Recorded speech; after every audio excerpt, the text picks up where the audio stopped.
हमारी संस्कृति, हमारे संस्कार सदा रहें हमारे साथ। सब्सक्राइब करें तिलक। भगवान, यदि आप हम पर प्रसन्न हो तो हमें श्री हरि के उन अवतारों की वो कथाएं सुनाने की कृपा करें जिन्हें सुनकर प्राणी भगवान की भक्ति में स्थिर हो जाता है। मैं तुम्हारी प्रार्थना से बहुत प्रसन्न हूं, क्योंकि भगवान के अवतारों की कथा जितनी बार धरती पर कही सुनी जाए, उतना ही धरती का वातावरण शुद्ध और भक्तिमय हो जाता है और उसी से समस्त प्राणियों का कल्याण होता है।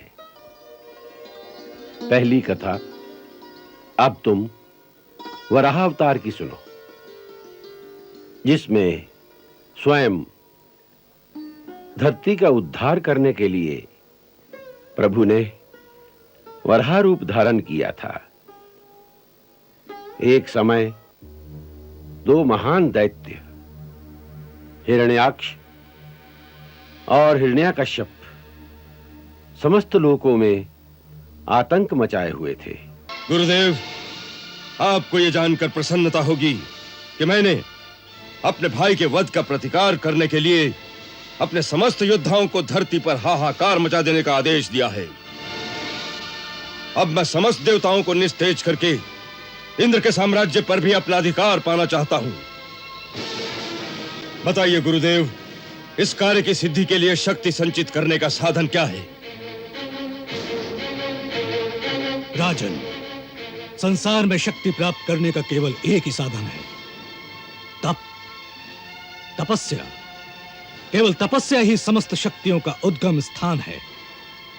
इंद्र से लेकर स्वयं ब्रह्मा तक समस्त देव तपस्या के द्वारा ही शक्ति प्राप्त करते हैं।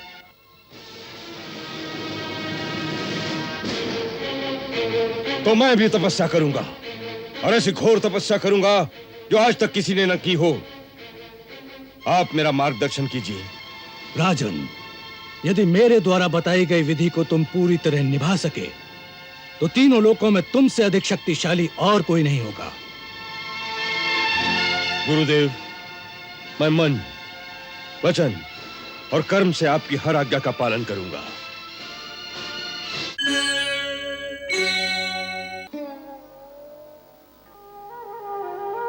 भगवान, यदि आप हम पर प्रसन्न हो तो हमें श्री हरि के उन अवतारों की वो कथाएं सुनाने की कृपा करें जिन्हें सुनकर प्राणी भगवान की भक्ति में स्थिर हो जाता है।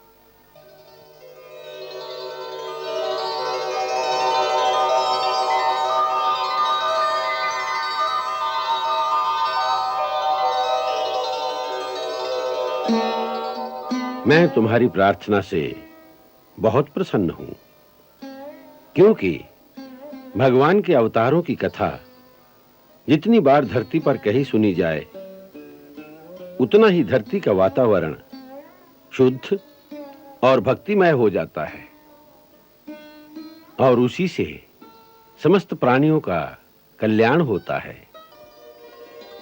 पहली कथा अब तुम वराह अवतार की सुनो, जिसमें स्वयं धरती का उद्धार करने के लिए प्रभु ने वराह रूप धारण किया था।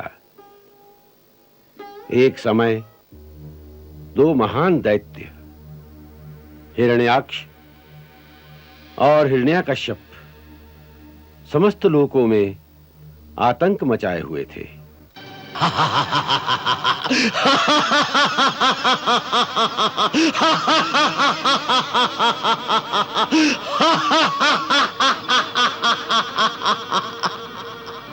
वो दोनों भाई देवताओं के शत्रु थे, क्योंकि धरती पर हवन यज्ञ आदि होते रहते थे, जिससे देवताओं को बल मिलता था।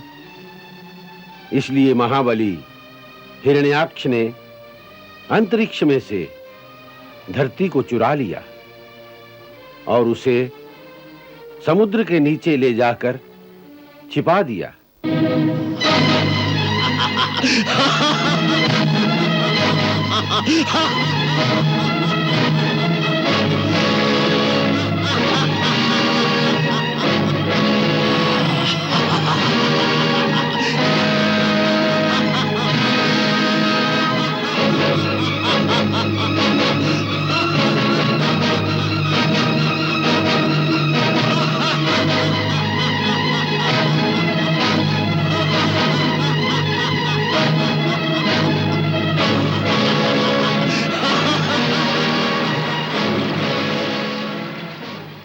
देवता आतुर और निर्बल हो गए। तब उन्होंने भगवान के सामने पुकार की। तब भगवान वराह का रूप धारण करके परमपिता ब्रह्मा जी की नासिका से प्रकट हुए।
अवतार हरे, जय जय वराह अवतार हरे। दुखहार हरे सुखकार हरे, जय करुणा सिंधु अपार हरे। ओम श्री नारायण नारायण, जय जय वराह अवतार हरे,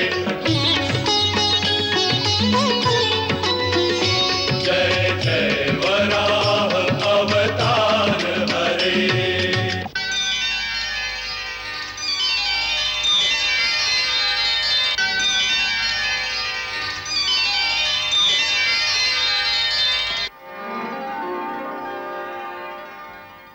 हिरण्याक्ष की मृत्यु से उसके भाई हिरण्याकश्यप को बहुत दुख हुआ।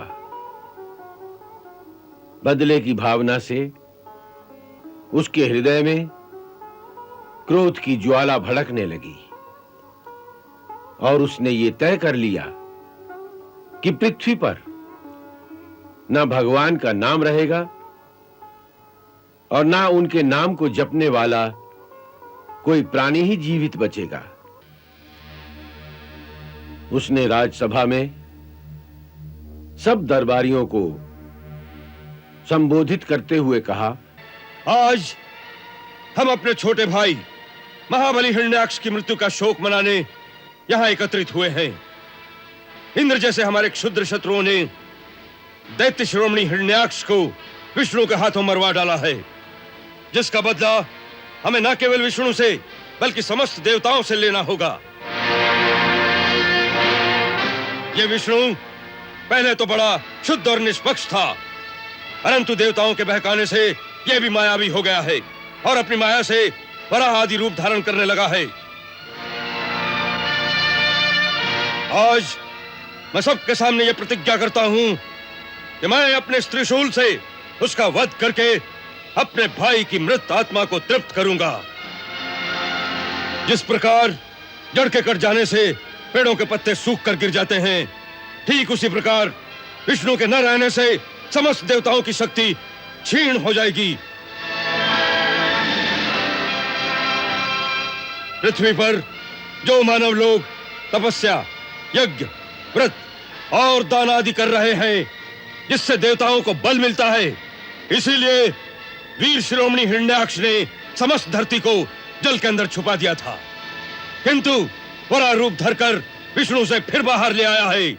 इसीलिए तुम सब लोग इसी समय पृथ्वी पर जाओ और वहां जो लोग तपस्या, यज्ञ, व्रत और दान आदि कर रहे हैं, उन सब का नाश कर दो। जहां जहां गाय, वर्ण, वेद, आश्रम और धर्म कर्म हो रहे हों, उन देशों को जलाकर राख कर दो, जिससे देवता बलहीन हो जाएंगे। हम इसी समय असुरों के कुलगुरु शुक्राचार्य के पास जाकर उनसे समस्त देवताओं पर विजय प्राप्त करने का साधन पूछते हैं। जाओ और जाकर मृत्यु लोक में आतंक मचा दो। जाओ।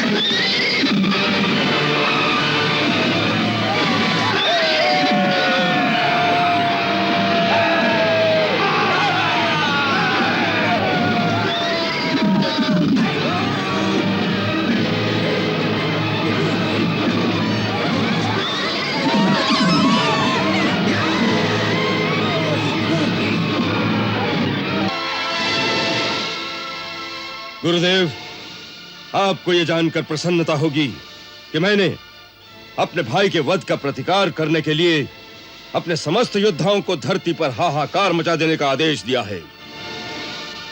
अब मैं समस्त देवताओं को निस्तेज करके इंद्र के साम्राज्य पर भी अपना अधिकार पाना चाहता हूं। बताइए गुरुदेव, इस कार्य की सिद्धि के लिए शक्ति संचित करने का साधन क्या है? राजन, संसार में शक्ति प्राप्त करने का केवल एक ही साधन है, तप, तपस्या। केवल तपस्या ही समस्त शक्तियों का उद्गम स्थान है। इंद्र से लेकर स्वयं ब्रह्मा तक समस्त देव तपस्या के द्वारा ही शक्ति प्राप्त करते हैं।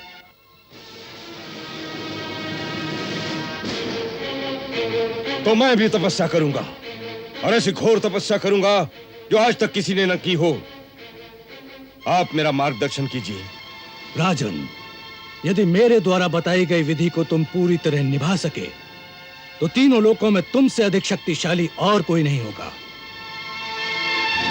गुरुदेव, मैं मन, वचन और कर्म से आपकी हर आज्ञा का पालन करूंगा।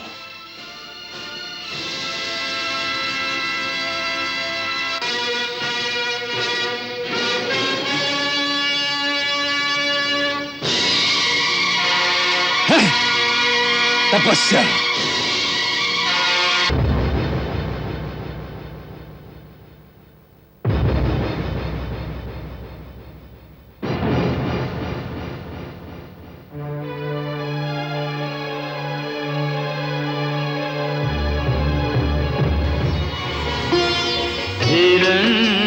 हिरण्यकशिपु हठ योगी नृप अजपा जप अविराम करे।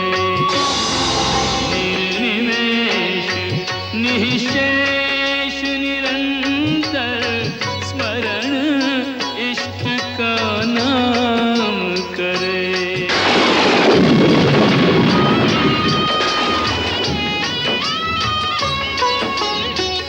जाप न गिनता काल न गिनता, नहीं दिन की नहीं रात की चिंता।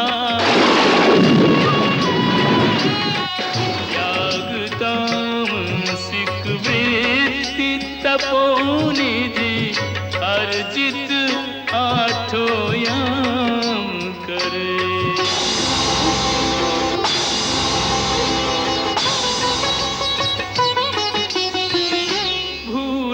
तन की ममता माया, आधा तन दीमक ने खाया। बाधाओं से हार न माने, योगी अपना काम करे।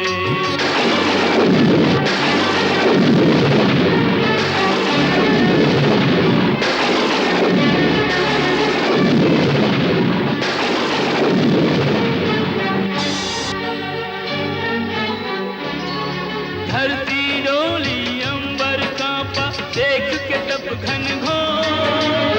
तप का तेज अग्नि शिखा सम फैला चारा।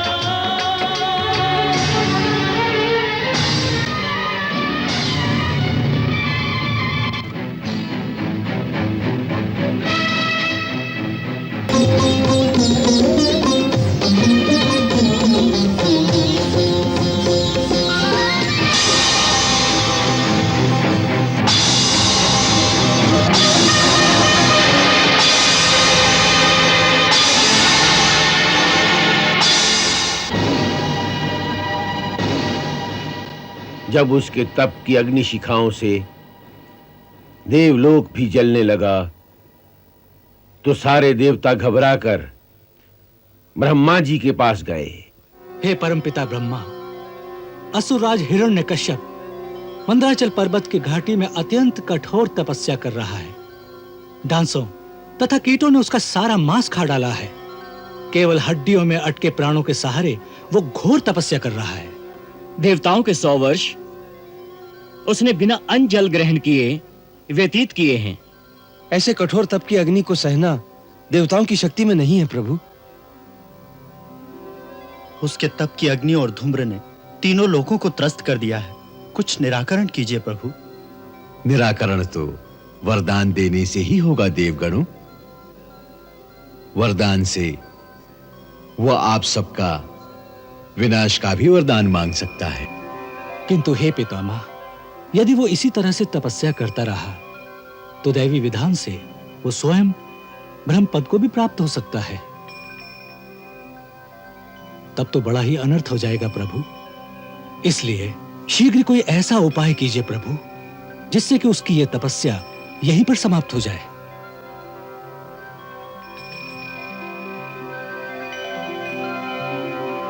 एवमस्तु।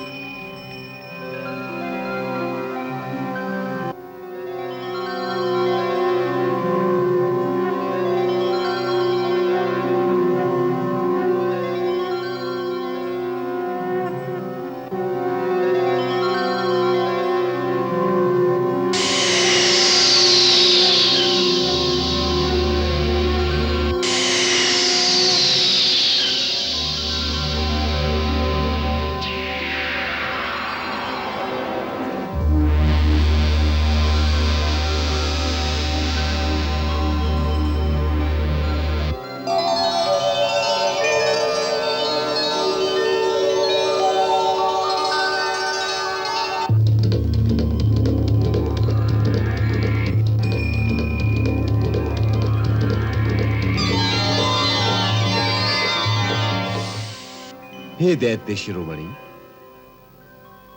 मृत्यु लोक के प्राणियों के लिए हम अमर लोक के प्राणियों का दर्शन कभी निष्फल नहीं हो सकता।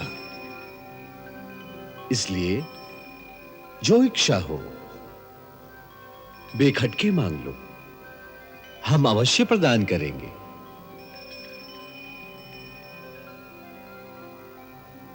हे परमपिता, आप ही अपने त्रिगुणमय रूप में इस सृष्टि की रचना, रक्षा और संहार करते हैं। मैं आपको नमस्कार करता हूं।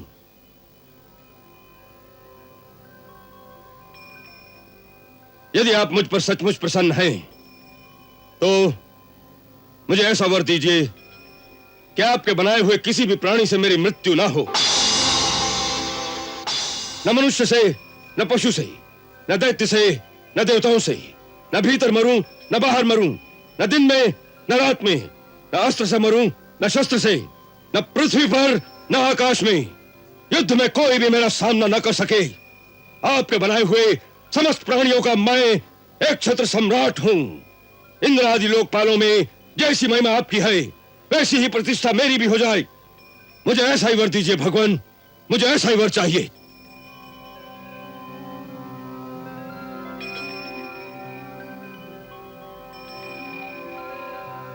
बेटा, तुम जो वर मुझसे मांग रहे हो वो जीवों के लिए बहुत ही दुर्लभ है। परंतु मेरे गुरु शुक्राचार्य ने कहा था कि ऐसी कठिन तपस्या के बाद कोई भी वर दुर्लभ नहीं होता।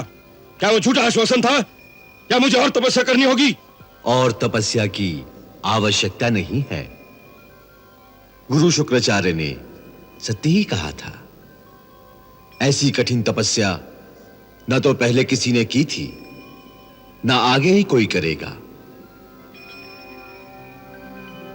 हे दैत्यराज, जो वर तुम मुझसे मांग रहे हो वो दुर्लभ होने पर भी मैं पूर्ण रूप में आपको प्रदान करता हूं।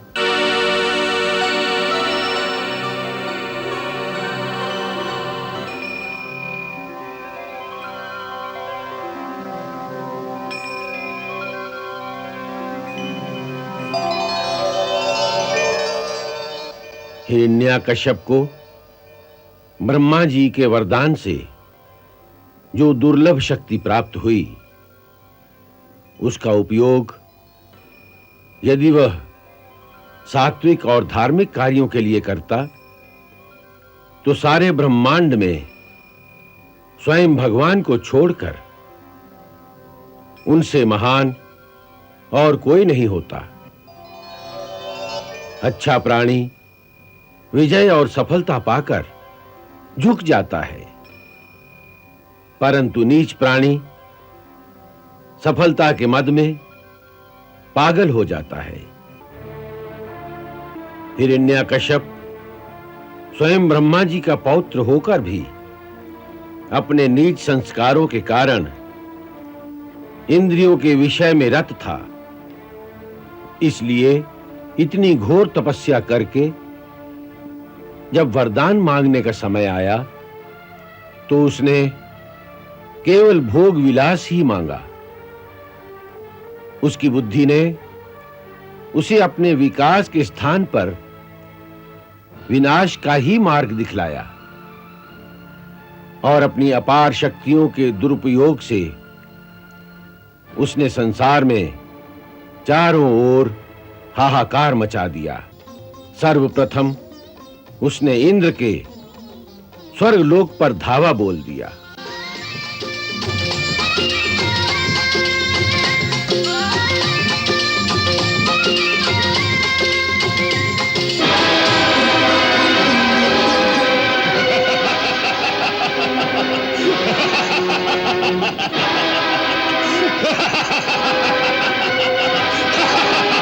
इंद्र भाग गया।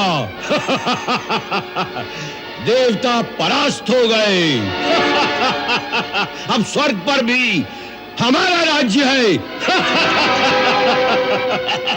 ले चलो ने, सबको बंदी बना लो।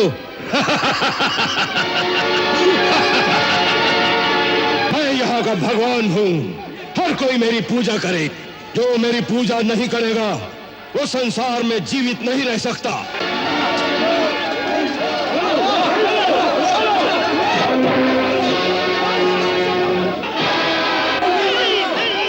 बोल, हिरण्यकश्यप तेरा भगवान है कि नहीं? बोल, बोल।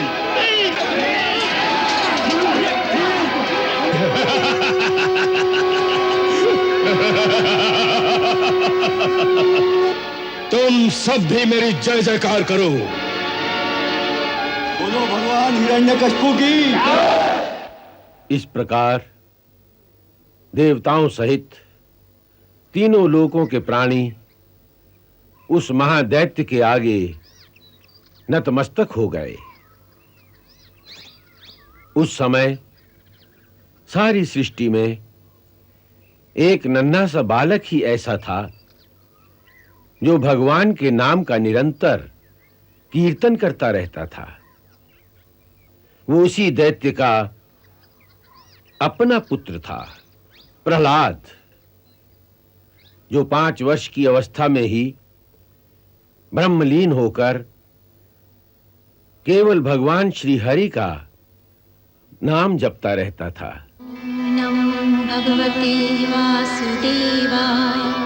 ओम नमो भगवते वासुदेवाय। ओम नमो भगवते वासुदेवाय।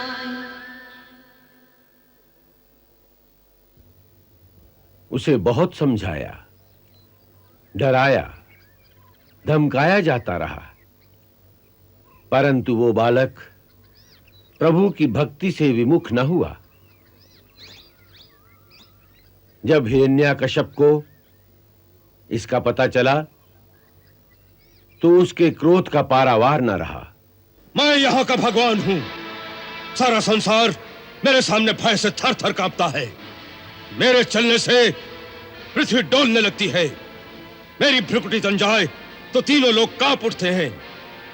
नाग, यक्ष, गंधर्व, देवता सभी मेरे नाम की माला जपते हैं। तीनों लोकों में सभी चल अचल प्राणी केवल मेरी पूजा करते हैं, परंतु केवल तू ही एक ऐसा है जिसने मेरी पूजा करना स्वीकार किया। क्या यह सत्य है? हाँ पिताश्री, ये सत्य है। क्यों? क्योंकि संसारी भक्ति के कारण नहीं, भय के मारे आपकी पूजा करके आपके अहंकार को बढ़ा रहा है, आपको कुमार्ग पर चला रहा है। परंतु मैं आपका पुत्र होकर आपको इस कुमार्ग से हटाकर सन्मार्ग पर लाना अपना कर्तव्य समझता हूँ। इसलिए मैं आपकी पूजा नहीं करता। तो किसकी पूजा करता है तू? पिताश्री, तीनों लोकों में पूजा के योग्य तो एक ही है, अच्युत अविनाशी परमेश्वर श्री विष्णु भगवान। मैं उन्हीं की पूजा करता हूँ। मूर्ख पुत्र, तू उस विष्णु की बात कर रहा है जो मेरे भय से ब्रह्मांड का त्याग करके भाग गया, जो मेरी क्रोधाग्नि पल भर के लिए भी सहन नहीं कर सकता। सुन प्रहलाद, विष्णु मेरा प्रबल शत्रु है। वो मेरे भाई का हत्यारा है और तेरा भी यही कर्तव्य है कि असुर कुल के प्रबल शत्रु विष्णु से तू भी द्वेष रखे। नहीं पिताश्री, भगवान विष्णु तो किसी के शत्रु नहीं, वो तो सबके पालन करता है। तू झूठ बोलता है। वो अवश्य मेरा शत्रु है। वो मेरा नाश करना चाहता है। ये आपका भ्रम है। जिस प्रकार उनके लिए विश्व के सभी प्राणी उनके बालक हैं, उसी प्रकार आप भी उनके बालक हैं। वो आपका नाश कभी नहीं करना चाहते, केवल आपके कुकर्मों का, आपके अधर्म का नाश करेंगे। मुझे कुकर्मी कहता है, मुझे धर्मी कहता है। मूढ़! विष्णु मेरा नाश करे या न करे, परंतु मैं तेरा नाश अवश्य कर दूंगा। ये भी आपकी भूल है पिताश्री। भगवान की इच्छा के बिना कोई किसी का नाश नहीं कर सकता। जब तक उनकी इच्छा नहीं होगी, तब तक संसार की कोई भी शक्ति आ जाए, मेरा नाश नहीं होगा। हाँ, यदि प्रभु जी की इच्छा होगी, तो आपके कुछ किए बिना ही मेरा नाश हो जाएगा। अवश्य हो जाएगा, क्योंकि ये मेरी इच्छा है और मैं ही यहाँ का भगवान हूँ। बस यही अहंकार आपको सत्य नहीं देखने देता। जिस दिन आप अपने अहंकार और अभिमान का त्याग करके सच्चे हृदय से उनकी शरण में जाएंगे, तभी आपको पता चलेगा कि वही सर्वशक्तिमान है। उनकी इच्छा बिना एक पत्ता भी नहीं हिल सकता। मेरी प्रार्थना मानिए, अब भी समय है। भगवान विष्णु की शरण में जाकर उनके चरणों में शीश नवा दीजिए। वे परम दयालु हैं। वो तुरंत ही आपके सारे अपराध क्षमा कर देंगे, आपको पापहीन कर देंगे।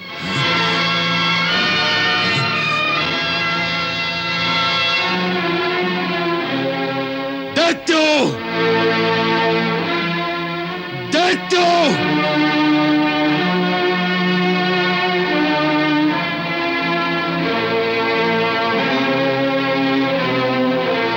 ले जाओ इसे और इसकी जीवा काट दो। ये मुझे पापहीन करना चाहता था, प्राणहीन कर दो इसे। शरीर के जिस अंग से सारे शरीर को हानि होती हो, उस सड़े हुए अंग को काट कर फेंक देना चाहिए। जाओ, ले जाओ, और जो सबसे पहले इसकी मृत्यु का समाचार हमें सुनाएगा, उसे बहुत बड़ा पारितोषिक दिया जाएगा। जाओ, ले जाओ इस कुल कलंक को।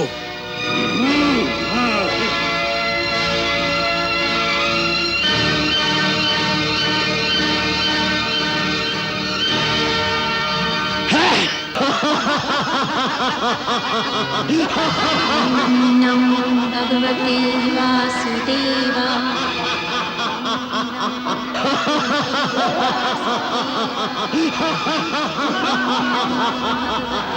वासुदेवा, ओम नमो भगवते वासुदेवा।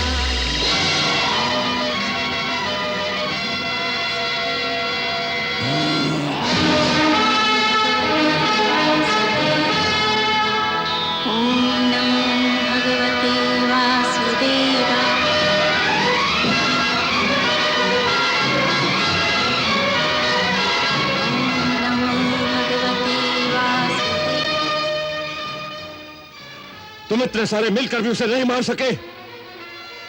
अस्त्र काम नहीं करता तो जाओ उसे पहाड़ की चोटी से गिरा दो।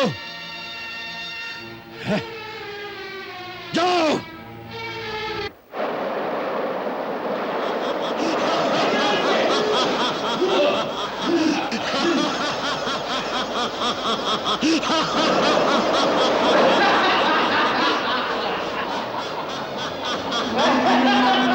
भगवते वासुदेवा। ओम नमो भगवते वासुदेवा। ओम नमो भगवते वासुदेवा। ओम नमो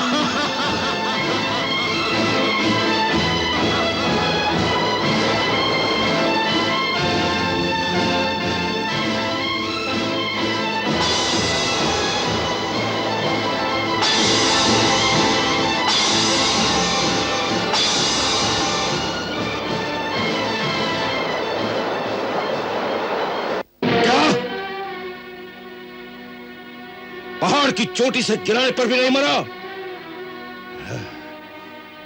तो यह अवश्य कोई मायावी बालक है। भैया, आपसे नहीं मरता तो मेरे हवाले कर दीजिए। होलिका, तुम और तुम भी क्या करोगी? आप तो जानते हैं कि मुझे वरदान मिला है कि अग्नि मुझे नहीं जला सकती। सो मैं उसे अपनी गोद में लेकर चिता पर बैठ जाती हूँ।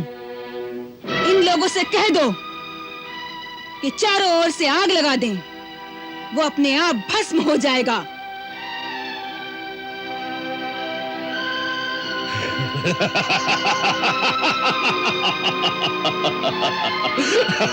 अब तो नहीं बच सकता।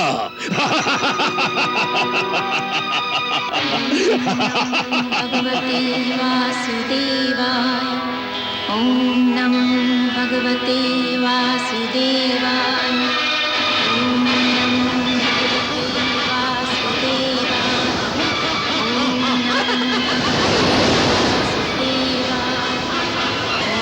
नमो भगवते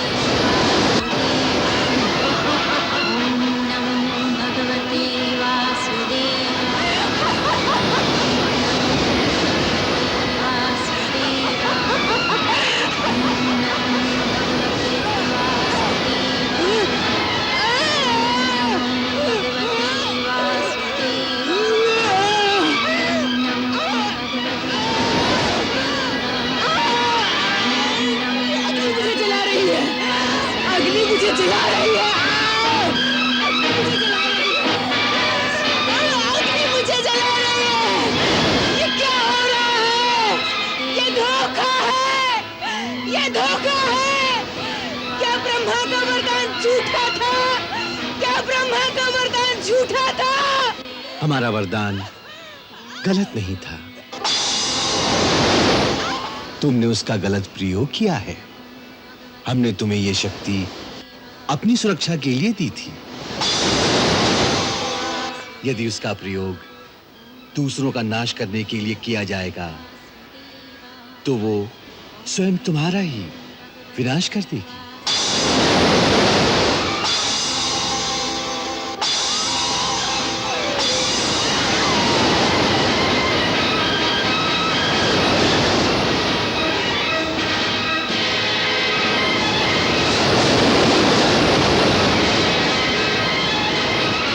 नहीं आती तुम लोगों को? बार बार ये कहते हुए कि तुम लोग इस अंगूठे भर ऊंचे बालक को मार नहीं सके। क्षमा करें राजन, हमने अनेक उपाय किए कि प्रहलाद का वध कर दें, किंतु न जाने कौन सी अज्ञात शक्ति इसकी रक्षा करती है। हमने इसे आग में जलाया, पहाड़ से गिराया, किंतु हे राजन, हम इसका कुछ ना बिगाड़ सके। हम बहुत लज्जित हैं।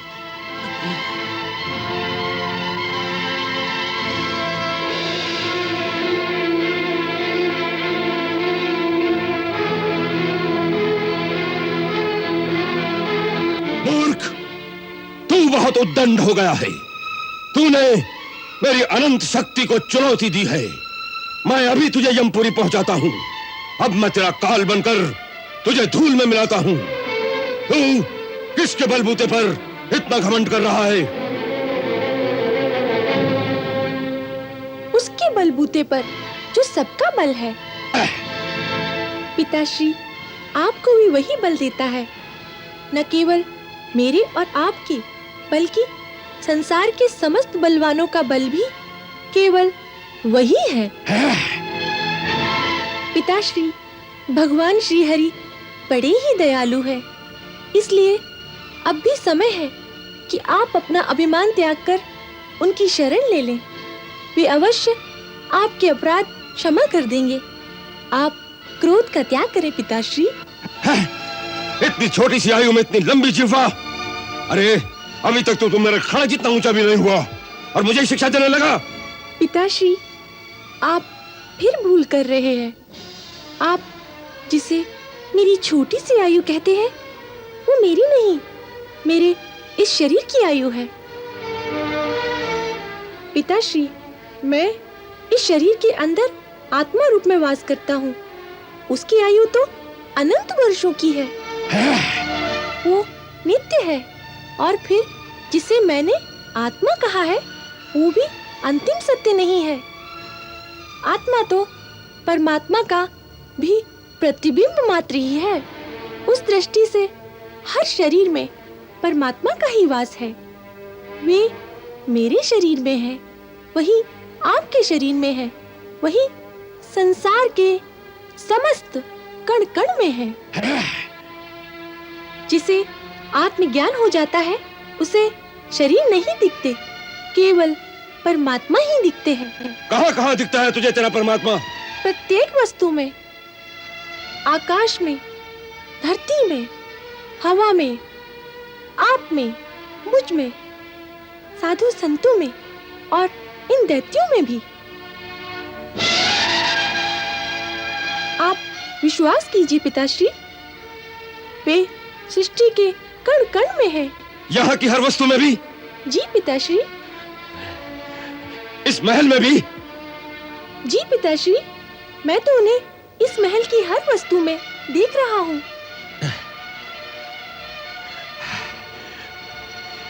इस खंबे में भी दिखता है तुझे तेरा परमात्मा? जी पिताश्री, वे इस खंबे में भी है। यदि वो इस खंबे में भी है तो मैं अभी इस खंबे को ही चकनाचूर कर देता हूँ।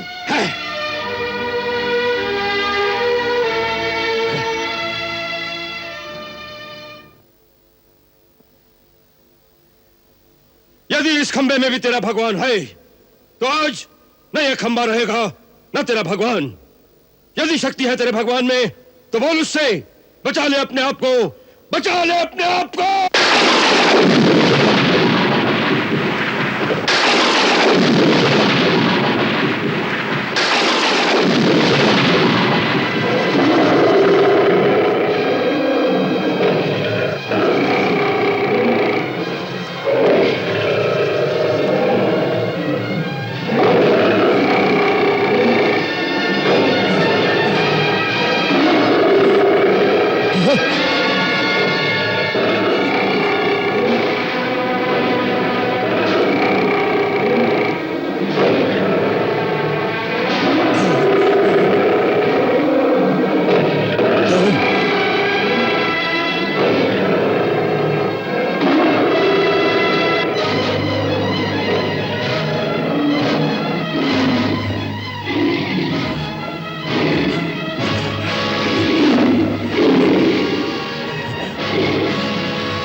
सूर्यवंशी हिरण्यकश्यप, तुझे ब्रह्मा का वरदान था कि तू किसी ब्रह्मा की सृष्टि से नहीं मरेगा। तो भगवान नरसिंह ब्रह्मा की सृष्टि में नहीं है। ये न नर है न पशु, न सुर है न दैत्य। इस समय न दिन है न रात, संध्या वेला है। तुझे अस्त्र से मारा जा रहा है न शस्त्र से। तुझे नरसिंह भगवान अपने नखों से मार रहे हैं।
जय नरसिंह नारायण अद्भुत छवि नारायण जय नर हरि नारायण ओम नमो नारायण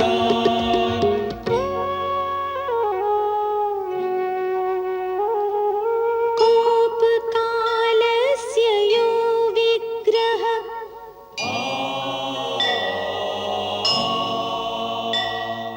यो हिरण्यकशिपु रिपुः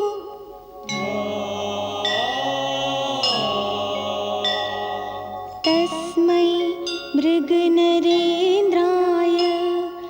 नरसिंहाय नमो नमः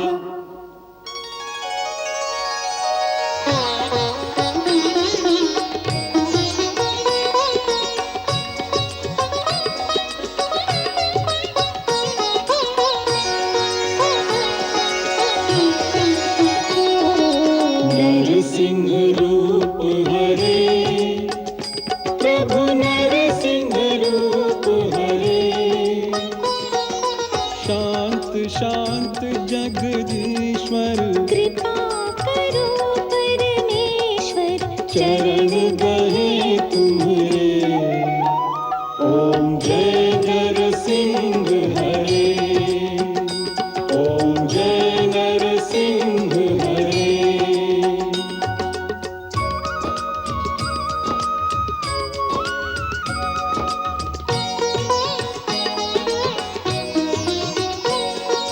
हे शरणागत वत्सल भक्तन हितकारी तुम्हारा जस गावेंगे युग युग नर नारी हे प्रहलाद के रक्षक हे पालक यह बालक चरणन शीस धरे ओम जय नरसिंह हरे नरसिंह रूप हरे प्रभु नरसिंह रूप हरे करुणा सिंधु कृपानिधि दीन दयाल दयानिधि रक्षक तुम हमरे ओम जय नरसिंह हरे ओम जय नरसिंह हरे ओम जय नरसिंह हरे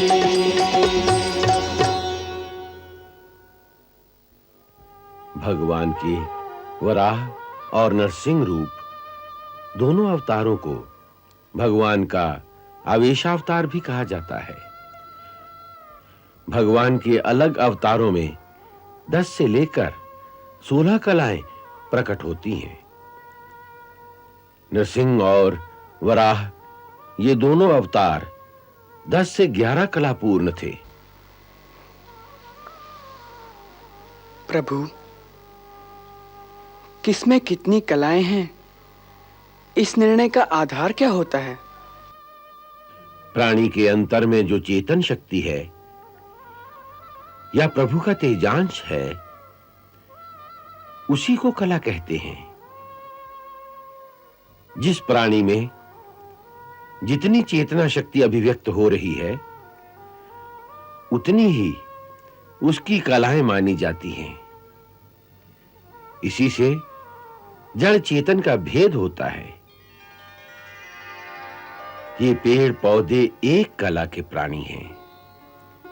इन्हें खाना चाहिए, निद्रा चाहिए, इन्हें सुख दुख का भी आभास होता है। पशु पक्षी 4 कला के प्राणी हैं, क्योंकि वे बुद्धि का प्रयोग कर सकते हैं। साधारण मानव में 5 कला की और सभ्य तथा संस्कृति युक्त समाज वाले मानव में 6 कला की अभिव्यक्ति होती है। जो विशेष प्रतिभा वाले विशिष्ट पुरुष होते हैं, उनमें भगवान के तेजांश की 7 कलाएं अभिव्यक्त होती हैं।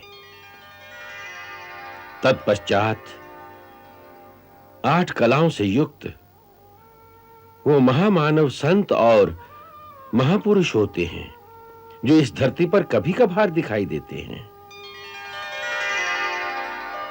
मनुष्य की देह 8 कलाओं से अधिक का तेज सहन नहीं कर सकती। 9 कला धारण करने के लिए दिव्य देह की आवश्यकता होती है। जैसे सप्तर्षिगण, मनु, देवता, प्रजापति, लोकपाल आदि।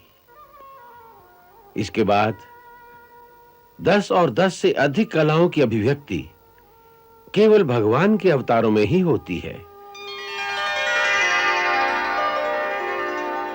जैसे वराह, नृसिंह, कूर्म और मत्स्य अवतार।